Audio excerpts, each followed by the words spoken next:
Hey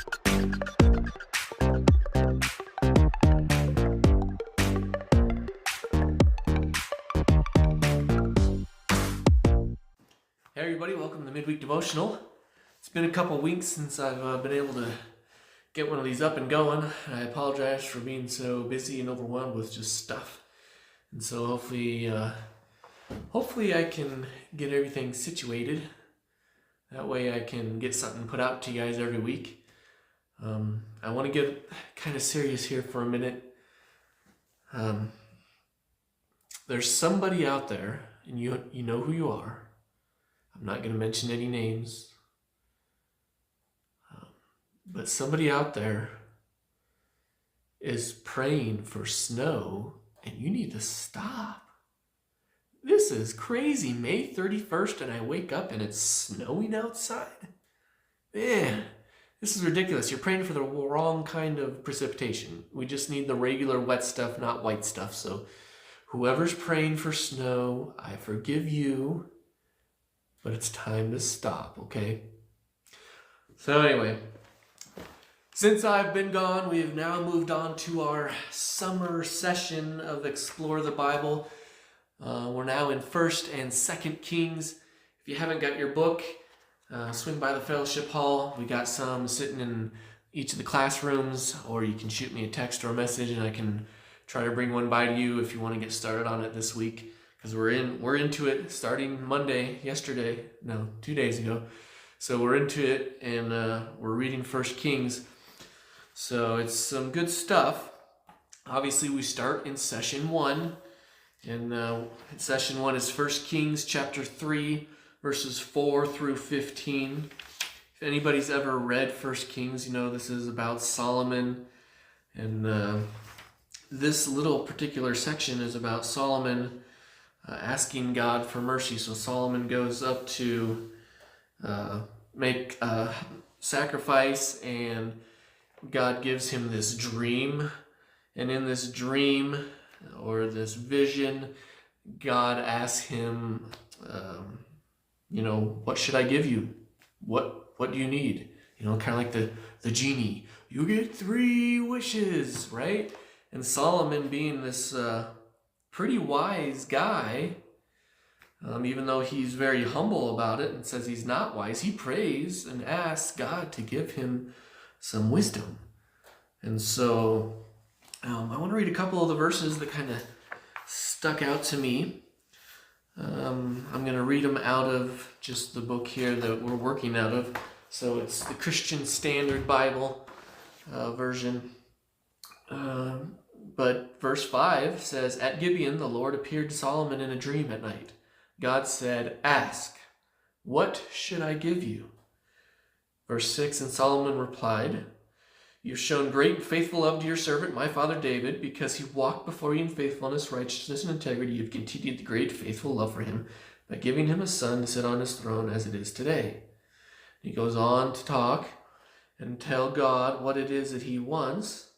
And in verse 9 he says, "So give your servant a receptive heart to judge your people and to discern between good and evil. For who is able to judge this great people of yours?" So God is, in this dream, giving Solomon like a freebie. Like he could ask for anything. Riches, power, all kinds of stuff.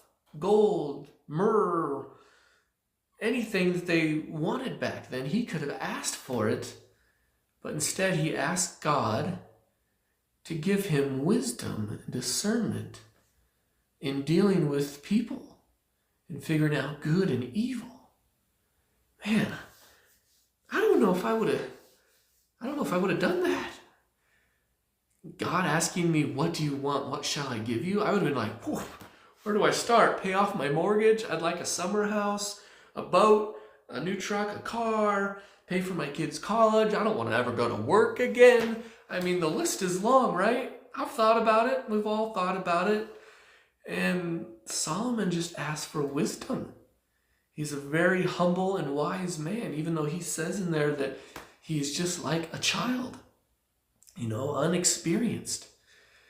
And we can learn a lot from Solomon here, because a lot of us in our prayer life with God, boy, we treat God, and I know you've heard me say this before, like a cosmic vending machine, right? We put in our dollar bill and we push B2 and we want a bag of Funyuns, or we want this, we want that, right? We treat God like he's, I hate to use this metaphor, but I kind of have this, I would call it obsession, but I just really like mob movies and mafia stuff. And I think we all, when we get these problems in our life, we kind of go to God like he's the mafia boss. And we're like, hey, I've got this problem. He's like, whoa, you want me to take care of it for you? Yeah, I'll wipe it out. No more problems for you, right? And we just want all of our problems to go away. We just go to God and we say, this is happening. Make it stop. Make this better. Blah, blah, blah, blah, blah. And we just come with this list of demands. And really, maybe we should be asking for wisdom to get through that stuff, not to just have that stuff taken away from us, not to have our trials and tribulations wiped clean away to never be seen again, but instead for wisdom during those times, and for us to grow and spread God's love through these trials and tribulations. There's so much that we want in our lives and think that we need. And really, God's got something else in store for us. And so sometimes if you're going to God over and over about something in your prayer life and you're not getting the answer that you're wanting, or it's not getting resolved the way you want it, maybe you're asking God to handle it the wrong way. Maybe instead you should ask for wisdom in how to handle it, or patience in how to handle it, or how to handle it with love and grace. And so that's my challenge for you this week. If you're going through something and you've been asking God a long time to take it away, or to end it, or to fix it, maybe think about a different way to ask God to get you through this. And then maybe not only will your attitude change about the situation, but maybe God will actually give you what you want. Because if we go on to read in this set of scriptures, verse 10 says, it pleased the Lord that Solomon had requested this. Verse 11 says, so God said to him, because you've requested this and did not ask for long life or riches for yourself or death of your enemies. See, God knew Solomon's heart. And he knows our hearts. And when we're asking for stuff, he knows why we want it and our outlook. And maybe he's waiting for us to change that. And then he'll give us not only what we're requesting, but maybe even more, because of our heart change, our attitude change, and our outlook on it. So that's my challenge for you this week. I hope you have a great week.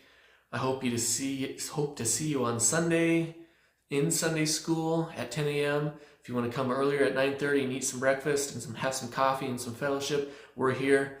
Sunday school's at 10 a.m., church is at 11. I hope to see you there, and I hope you have a good week. Hasta luego.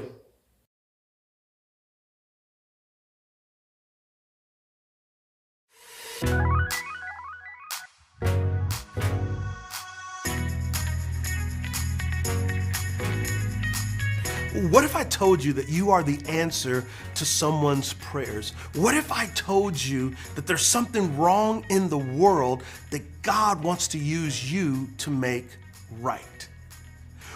What if that's true? Well, actually, it is true. And I know what you're going to say. You're going to say, but Derwin, I can't do it. No. Listen, God doesn't need your ability. He has plenty of ability. He needs your availability.